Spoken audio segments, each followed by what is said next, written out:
लोगों ने सोचा था हर बार की तरह इस बार भी महाकुंभ का मेला आया है, इसमें कुछ खास नहीं। लेकिन ये महाकुंभ तो 144 साल बाद आया था और संतों से भरे इस मेले में कुछ चमत्कार न हो, ये हो ही नहीं सकता था। पर कुछ ऐसा हो जाएगा जिसे सुनकर और देखकर लोग कांप उठे, ये लोगों ने नहीं सोचा था। इस बार का महाकुंभ केवल एक धार्मिक मेला नहीं था, यह एक ऐसा रहस्य लेकर आया जिसे सुनकर लोगों के होश उड़ गए। आखिर उस साधु में ऐसा क्या था कि महिलाएं उसकी तरफ खिंची चली जाती थीं और आखिर महिलाएं गायब क्यों होने लगीं? एक एक कर आपको सब जानने को मिलेगा। पर अगर आप भी भगवान को मानते हैं तो वीडियो को लाइक करके कमेंट बॉक्स में हर हर महादेव जरूर लिखिए। आइए जानते हैं पूरी कहानी क्या थी। घटनाएं उस दिन शुरू हुई जब एक रहस्यमयी अघोरी साधु ने घाट पर कदम रखा। उसकी उपस्थिति ने न केवल लोगों को आकर्षित किया बल्कि डराया भी। उसकी आंखों में गहरी लाल चमक थी और शरीर पर राख लिपटी हुई थी। उसके आने के बाद से घाट पर अजीब घटनाएं होने लगीं, महिलाएं गायब होने लगीं और चारों ओर एक ऐसा रहस्य गहराने लगा जिसे सुलझाना आसान नहीं था। प्रयागराज के संगम घाट पर चारों तरफ चहल पहल थी। साधु संत अपने अपने आश्रमों में बैठे हुए भजन कीर्तन कर रहे थे। जगह जगह धूप, अगरबत्ती और मंत्रोच्चार की आवाजें माहौल को पवित्र बना रही थीं। एक शाम जब सूरज धीरे धीरे गंगा के जल में डूब रहा था, तभी घाट पर हलचल मच गई। लोगों की नजरें एक ही दिशा में थीं। वहां एक अघोरी साधु धीरे धीरे घाट की ओर बढ़ रहा था। उसकी लंबी जटाएं उसकी कमर तक लटक रही थीं और गले में नरमुंडों की माला थी। उसकी आंखें इतनी भयानक थीं कि लोग उसकी ओर सीधे देखने की हिम्मत नहीं कर पा रहे थे। उसने घाट के एक कोने में बैठकर साधना शुरू कर दी। उसकी उपस्थिति से ऐसा लग रहा था मानो समय थम गया हो। गंगा की लहरें भी शांत हो गई थीं। वहां उपस्थित लोगों को ऐसा महसूस हो रहा था जैसे किसी अदृश्य शक्ति ने उन्हें जकड़ लिया हो। उस दिन तो इतने पर ही सब रुक गया, पर अगले ही दिन एक अजीब घटना घटी। गांव की एक महिला गीता, जो घाट पर पूजा करने आई थी, रात भर घर नहीं लौटी। गीता उस दिन बहुत प्रसन्न लग रही थी। उसने सुबह से ही महाकुंभ के घाट पर जाने की तैयारी शुरू कर दी थी। उसने अपनी सबसे सुंदर साड़ी पहनी और अपनी सहेलियों के साथ घाट की ओर निकल पड़ी। दिन भर गंगा में स्नान करने और पूजा अर्चना के बाद उसने अपनी सहेलियों से कहा,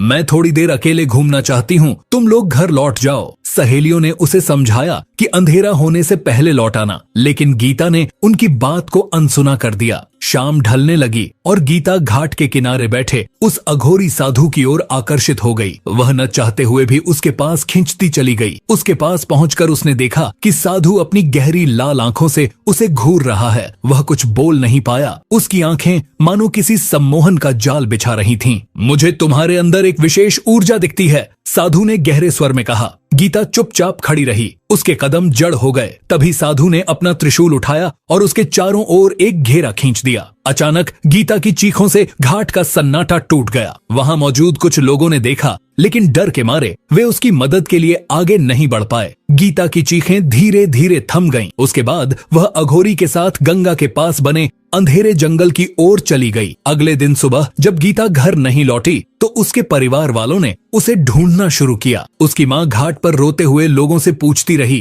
क्या किसी ने मेरी गीता को देखा है? वह कल शाम यहाँ आई थी। कुछ लोगों ने बताया कि उन्होंने गीता को साधु के पास जाते देखा था, लेकिन उसके बाद क्या हुआ यह कोई नहीं जानता। गीता का पति रमेश पुलिस थाने पहुंचा। वह घबराए हुए स्वर में बोला, मेरी पत्नी कल शाम से गायब है। कुछ लोगों ने उसे उस अघोरी के पास जाते हुए देखा था। पुलिस ने उसकी बात को गंभीरता से नहीं लिया। उन्होंने इसे सामान्य गुमशुदगी का मामला समझकर टाल दिया। लेकिन रमेश को यकीन था कि उसकी पत्नी के गायब होने के पीछे वही अघोरी साधु है। धीरे धीरे यह खबर पूरे मेले में फैल गई। लोगों में डर और अजीब सी बेचैनी फैलने लगी। अब हर कोई अपने परिवार के सदस्यों को लेकर सतर्क हो गया। महिलाएं उस घाट पर जाने से कतराने लगीं। अघोरी साधु, जो अब भी घाट के कोने में शांति से बैठा था, इन सब घटनाओं से बेखबर दिख रहा था। लेकिन उसकी शांति और रहस्यमय मुस्कान ने लोगों को और अधिक भयभीत कर दिया। घाट पर अब हर कोई उसे संदेह भरी नजरों से देख रहा था। गीता के गायब होने की यह घटना महज एक शुरुआत थी, लेकिन यह आने वाले भयानक रहस्यों का संकेत थी जो धीरे धीरे पूरी तरह उजागर होने वाले थे। महाकुंभ में महिलाओं के गायब होने की खबर पुलिस प्रशासन तक पहुंची।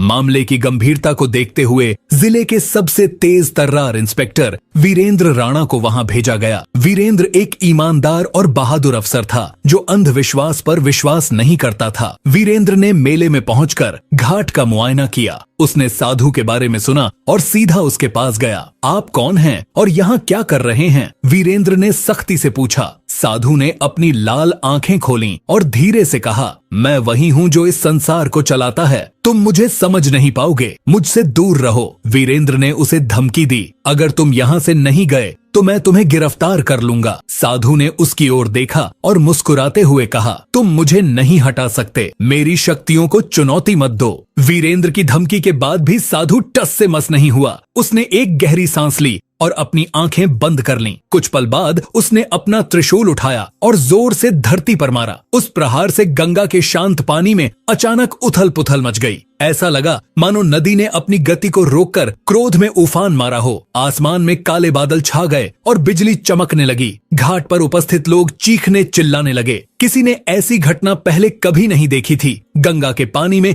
एक भयानक भंवर बनने लगा। लोग डर से घाट छोड़कर भागने लगे। साधु ने अपनी आंखें खोलीं और वीरेंद्र की ओर देखा। उसकी लाल आंखों में एक अजीब सी चमक थी, मानो वह इंसान नहीं कोई अलौकिक शक्ति हो। उसने गहरे स्वर में कहा, मैंने कहा था मेरी शक्तियों को चुनौती मत दो। अब देखो तुम्हारे इस संसार का क्या होता है। अचानक घाट पर मौजूद कुछ महिलाएं बेहोश होकर गिर पड़ीं। उनकी सांसें चल रही थीं, लेकिन वे जैसे किसी गहरी नींद में चली गई थीं। वीरेंद्र और उसकी टीम यह देखकर हक्के बक्के रह गए। यह क्या कर रहे हो तुम? वीरेंद्र गुस्से में चिल्लाया। साधु मुस्कुराया और कहा, यह केवल शुरुआत है। उसने त्रिशूल को घुमाया और एक मंत्र पढ़ा। बेहोश महिलाएं उठीं और एक कतार में चलने लगीं। वे सभी गंगा की ओर बढ़ रही थीं, मानो किसी अदृश्य शक्ति के नियंत्रण में हों। वीरेंद्र ने अपने सिपाहियों को आदेश दिया, उन महिलाओं को रोको। सिपाही दौड़कर महिलाओं के पास गए, लेकिन जैसे ही उन्होंने उन्हें रोकने की कोशिश की, एक अदृश्य दीवार ने उन्हें पीछे फेंक दिया। वीरेंद्र ने खुद आगे बढ़ने की कोशिश की, लेकिन वह भी उस दीवार से टकराकर पीछे गिर पड़। साधु ने एक भयानक हंसी के साथ कहा, इस संसार के नियम मेरे हाथ में हैं। तुम केवल एक नश्वर हो, मुझे रोकने की हिम्मत मत करो। घाट पर उपस्थित लोगों ने यह सब देखा और डर के मारे भागने लगे। गंगा का पानी अब लाल रंग में बदलने लगा था। वीरेंद्र राणा अब साधु की शक्तियों और उसके उद्देश्य को समझने के लिए दृढ़ थे। उन्होंने गंगा तट के आसपास छानबीन शुरू की और घाट पर मौजूद बुजुर्गों और ज्ञानी साधुओं से उस रहस्यमयी अघोरी के बारे में पूछताछ की। एक वृद्ध संत जो वर्षों से गंगा के किनारे तपस्या कर रहे थे ने धीरे धीरे कहा, वह साधु कोई सामान्य व्यक्ति नहीं है। उसे अघोर पंथ की प्राचीनतम शिक्षा प्राप्त है। वह महाकाल अग्नि सिद्धि का साधक है, एक ऐसी साधना जो आत्मा और प्रकृति के सबसे अंधकारमय पहलुओं को जागृत कर सकती है। यह साधना उसे धरती और जल दोनों पर शासन करने की शक्ति देती है। गंगा के लाल होने का कारण उसकी यही शक्ति है। वह इस ब्रह्मांड की ऊर्जाओं को अपने वश में करना चाहता है, लेकिन इसके लिए बलिदानों की आवश्यकता होती है। वीरेंद्र ने चिंतित होकर पूछा,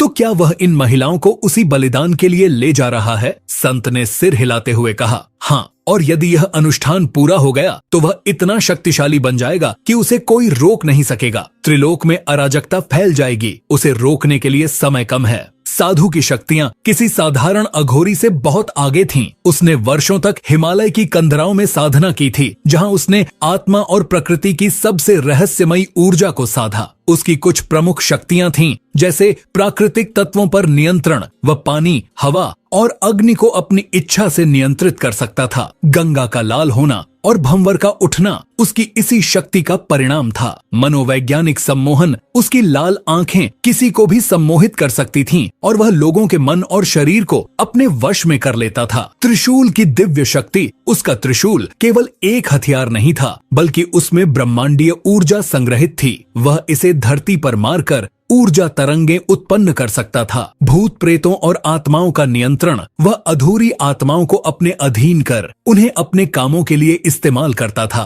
काल चक्र का आह्वान, वह समय को नियंत्रित कर सकता था। उसका एक विशेष मंत्र समय को धीमा या तेज करने में सक्षम था। साधु का उद्देश्य केवल शक्ति प्राप्त करना नहीं था, वह एक प्राचीन पांडुलिपि की खोज में था जिसमें महाकाल यज्ञ का रहस्य लिखा था। यह यज्ञ उसे अमृता और अनंत शक्तियां प्रदान कर सकता था। इसके लिए उसे 7 पवित्र आत्माओं की आवश्यकता थी जिनमें गीता जैसी महिलाएं चुनी गई थीं। वीरेंद्र ने तय किया कि उसे साधु की शक्तियों का सामना करने के लिए उसकी कमजोरियों का पता लगाना होगा। उसने संत से पूछा, क्या उसकी शक्तियों का कोई तोड़ है? संत ने कहा, हाँ, उसकी सबसे बड़ी ताकत उसकी सबसे बड़ी कमजोरी भी है। उसका त्रिशूल ही उसकी शक्ति का स्रोत है। यदि त्रिशूल को उससे अलग कर दिया जाए तो उसकी शक्तियां कमजोर हो जाएंगी, लेकिन ऐसा करना बहुत जोखिम भरा है क्योंकि त्रिशूल के पास पहुंचना भी आसान नहीं है। जो कोई इसे छूने की कोशिश करता है वह जलकर राख हो जाता है। वीरेंद्र ने संत के साथ मिलकर योजना बनाई। वह जानता था कि अकेले लड़ना संभव नहीं है, इसलिए उसने घाट के अन्य साधुओं और तपस्वियों से सहायता मांगी। संतों ने तय किया कि गंगा किनारे सामूहिक रूप से हवन और मंत्रोच्चार किया जाएगा, जिससे घाट पर सकारात्मक ऊर्जा फैले और अघोरी की शक्तियां कमजोर पड़े। साधु जो घाट पर अपनी साधना में लीन था, अपने चारों ओर होने वाली हलचल को भांप गया। उसने अपनी आंखें खोलीं